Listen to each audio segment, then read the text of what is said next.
حضرت ابو طالب اپنے کاروبار کے سلسلے میں اکثر شام آیا جایا کرتے تھے۔ جب حضور صلی اللہ علیہ وسلم 12 برس کے ہوئے تو آپ بھی چچا کے ساتھ ایک تجارتی قافلے کے ہمراہ شام کی طرف روانہ ہوئے۔ سفر کی منزلیں طے کرتے کرتے یہ قافلہ بصرہ کے گاؤں کاربا جا پہنچا۔ یہاں عیسائیوں کا مشہور گرجا گھر تھا، جس کا نگران اعلیٰ ایک عالم بحیرہ تھا۔ جب یہ قافلہ گرجے کے قریب اترا تو بحیرہ چھت پر بیٹھا انہیں بڑے غور سے دیکھ رہا تھا۔ اس نے دیکھا کہ کارواں میں ایک 10-12 سالہ لڑکے پہ بادل کا ایک ٹکڑا چھتری کی طرح ہر وقت سایہ کیے ہوئے تھا۔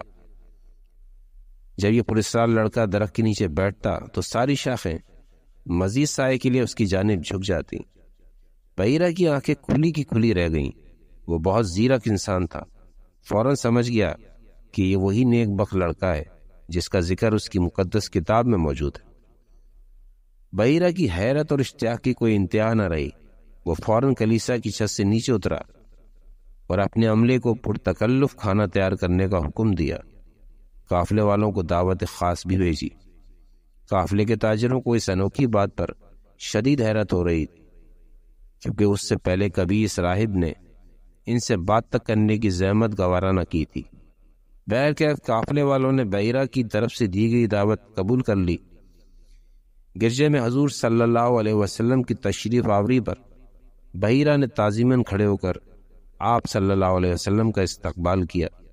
کھانے سے فارغ ہو کر لوگ ادھر ادھر ہونے لگے تو بحیرہ اٹھ کر آپ صلی اللہ علیہ وسلم کے پاس چلا آیا اور کہنے لگا، میاں صاحبزادے، تمہیں لات اور عزا کی قسم ہے، جو کچھ میں تم سے پوچھوں ٹھیک ٹھیک جواب دیتے جانا۔ اس پہ حضور صلی اللہ علیہ وسلم نے سخت ناپسندیدگی کے عالم میں فرمایا، لات اور عزا کی قسم دے کر مجھ سے کوئی بات نہیں پوچھنا۔ اللہ کی قسم، مجھے ان دونوں سے جتنی نفرت ہے کسی اور سے نہیں ہے۔ بحیرہ اچانک ٹھٹک گیا۔ اس نے فوراً اپنی غلطی درست کرتے ہوئے اللہ کی قسم کھائی اور آپ سے طرح طرح کے سوال کرتا رہا۔ بحیرہ کے متعدد سوالات حضور صلی اللہ علیہ وسلم کی ذاتی زندگی کے بارے میں تھے۔ آپ صلی اللہ علیہ وسلم کے جوابوں کو اپنی مقدس کتاب کے عین مطابق پا کر وہ بہت خوش ہوا۔ حضور صلی اللہ علیہ وسلم کی سرخ چمکیلی آنکھوں کی طرف اشارہ کر کے بحیرہ نے آپ کے ساتھیوں سے پوچھا کہ یہ سرخی کبھی زائل بھی ہوتی ہے؟ انہوں نے کہا کہ ہم نے کبھی اسے زائل ہوتے ہوئے نہیں دیکھا۔ پھر اس نے آپ کے شانوں کے درمیان مہر نبوت کی زیارت کی۔ بحیرہ فرط مسرت اور شدت جذبات پر قابو نہ رکھ سکا۔ اس کی آنکھوں سے عقیدت کے آنسو بہنے لگے۔ اس نے بڑے ادب سے مہر نبوت کا بوسہ لیا۔ حضور صلی اللہ علیہ وسلم سے بات چیت سے فارغ ہو کر راہب حضرت ابو طالب کی طرف متوجہ ہوا اور ان سے پوچھنے لگا، ان صاحبزادے سے آپ کا کیا رشتہ ہے؟ حضرت ابو طالب نے جواب دیا، یہ میرے فرزند ہیں۔